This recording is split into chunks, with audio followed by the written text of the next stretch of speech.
RBIയുടെ തലവൻ അറിയപ്പെടുന്നത് RBI governor എന്നാണ്. RBIയുടെ ആദ്യ ഗവർണറാണ് സർ ഓസ്ബോൺ സ്മിത്ത്. അദ്ദേഹം 1935 മുതൽ 37 വരെ ഈ സ്ഥാനം വഹിക്കുകയുണ്ടായി. RBIയുടെ ഇന്ത്യക്കാരനായ ആദ്യ ഗവർണറാണ് CD ദേശ്മുഖി. 1943 മുതൽ 49 വരെ അദ്ദേഹം ഈ സ്ഥാനം വഹിച്ചു. 1944 ബ്രെഡൻ വുഡ് സമ്മേളനത്തിൽ പങ്കെടുത്ത RBI ഗവർണറാണ് CD ദേശ്മുഖ്.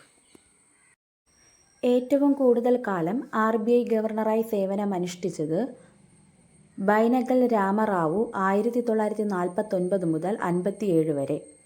ഏറ്റവും കുറച്ചു കാലം RBI ഗവർണറായി സേവനമനുഷ്ഠിച്ചത് അമിതാഭ് ഘോഷ് 1985 ജനുവരി 15 മുതൽ 1985 ഫെബ്രുവരി 4 വരെ. ആദ്യമായി കറൻസി നോട്ടുകളിൽ ഒപ്പിട്ട RBI ഗവർണർ ജെയിംസ് ടെയ്ലർ 1937 മുതൽ 43 വരെ.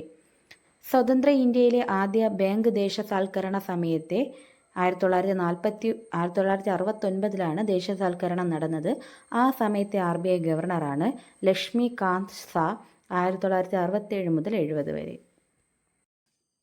Standing deposit facility SDF.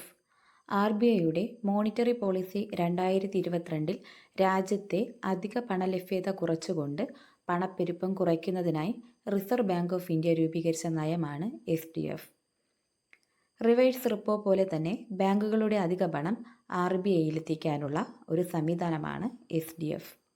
ഇതിന് ഈടായി RBI ഒന്നും തന്നെ നൽകേണ്ടതില്ല. 3.75% പലിശ നിരക്കിലായിരിക്കും ബാങ്കുകളിൽ നിന്ന് ഈ പണം RBI വാങ്ങുക. ബാങ്കുകൾക്ക് റിസർവ് ബാങ്ക് നൽകുന്ന പണത്തിൻ്റെ പലിശ നിരക്ക് 5%. ബാങ്കുകളിൽ നിന്ന് റിസർവ് ബാങ്ക് സ്വീകരിക്കുന്ന മിച്ച പണത്തിൻ്റെ പലിശ നിരക്ക് 3.35%. RBI ഗവർണറാകുന്ന ആദ്യ RBI ഉദ്യോഗസ്ഥനാണ് M. നരസിംഹം. RBIയിൽ ഡെപ്യൂട്ടി ഗവർണറായ ആദ്യ വനിതയാണ് KJ Udeshi. International monetary fund IMF external advisory ഗ്രൂപ്പിലേക്ക് നിയമിതനായ മുൻ RBI ഗവർണറാണ് രഘുറാം രാജൻ.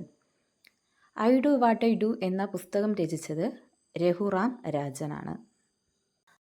ബാങ്ക് അക്കൗണ്ട് വഴിയുള്ള ഓൺലൈൻ തട്ടിപ്പുകളെക്കുറിച്ച് ജനങ്ങളെ ബോധവത്കരിക്കുന്നതിനായി റിസർവ് ബാങ്ക് പുറത്തിറക്കിയ കാർട്ടൂൺ പുസ്തകമാണ് രാജു ആൻഡ് ദി 40 Thieves. വായ്പകളുടെ നിയന്ത്രകൻ റിസർവ് ബാങ്കാണ്. എന്നാൽ ചെറുകിട വായ്പകളുടെ നിയന്ത്രകൻ നബാർഡാണ്. കേരളത്തിൽ റിസർവ് ബാങ്കിൻ്റെ ആസ്ഥാനം തിരുവനന്തപുരത്താണ്.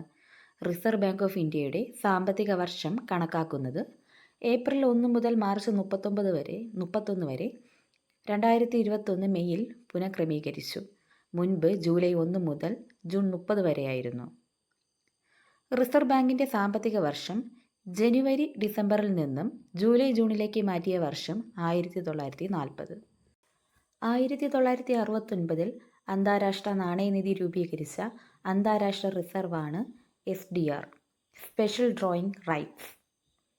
ഇന്ത്യൻ രൂപയ്ക്ക് SDR ലഭിച്ചത് 1990-91.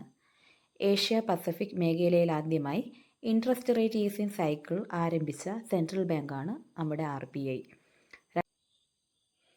1919 RBI മ്യൂസിയം നിലവിൽ വന്ന നഗരം കൊൽക്കത്ത.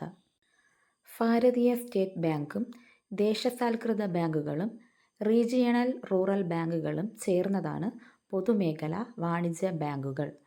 1934 ഷെഡ്യൂളിൽ ഉൾപ്പെടുന്ന ബാങ്കാണ് ഷെഡ്യൂൾഡ് ബാങ്ക്.